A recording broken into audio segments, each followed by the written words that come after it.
Žiaci z viacerých bardejovských základných škôl včera predpoludním zavítali do základnej umeleckej školy Michala Vileca, kde sa uskutočnila ekovýchovná show pod názvom Eco Mobility Tour. Jej hlavnými aktérmi sú známi speváci Thomas Puskajler a Martin Madej, ktorí povedomie detí o mobilite v meste zvyšovali nenásilnou, zábavnou formou.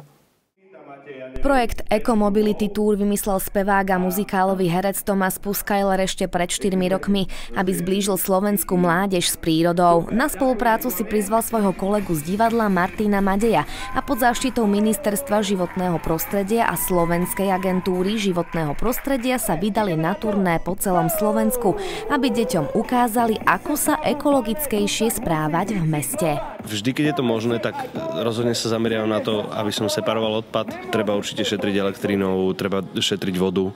A čo sa týka tej dopravy, ešte je to veľmi ťažké, pretože samozrejme pri našom životnom štýle, kedy každú hodinu musíme byť na inom mieste, je veľmi ťažké používať tú hromadnú dopravu alebo ísť tým bicyklom, ale vždy, keď sa dá, tak si uvedomíme, že nezoberiem si teraz auto, ale radšej o pol hodinku skôr vyrazím na bicykli alebo pôjdem tou mestskou hromadnou dopravou. U mňa je to tak, že doma som s tým začínal, že keď chodím na záchod, že mám 2 gombiky, že jeden veľký dáček, malý dáček, gombík.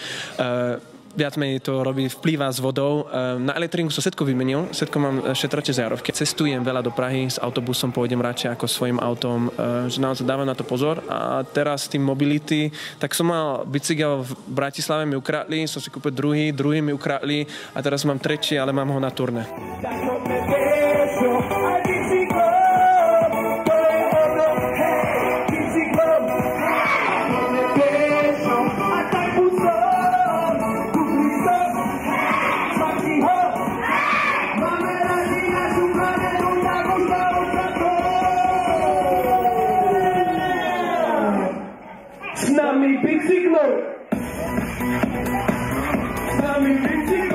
V hodinovom interaktívnom programe sa deti formou hier, krátkych eko-odkazov od známych osobností či prostredníctvom pesničiek dozvedeli viac o tom, ako chrániť našu planétu a životné prostredie. V zábavných súťažiach a v kvíze získali tiež praktické ceny. Aké to bolo? Zabité úplne super. Ja som dosť akože cestovala autom, ale teraz už budem asi bojať s bicyklom. Som sa naučil, kto bol ten prvý, čo vymyslel tovary na auta. Kto to bol?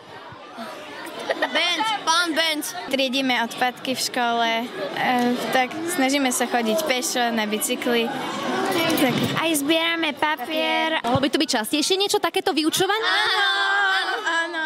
Po skončení ekovýchovného programu nechýbala ani autogramiáda umelcov a nadšené deti si s nimi pohotovo robili aj obľúbené selfie fotografie. Keď uzdravíme náš svet, uzdravíme seba. Ale bolo to opačne, že keď uzdravíme seba, uzdravíme náš svet?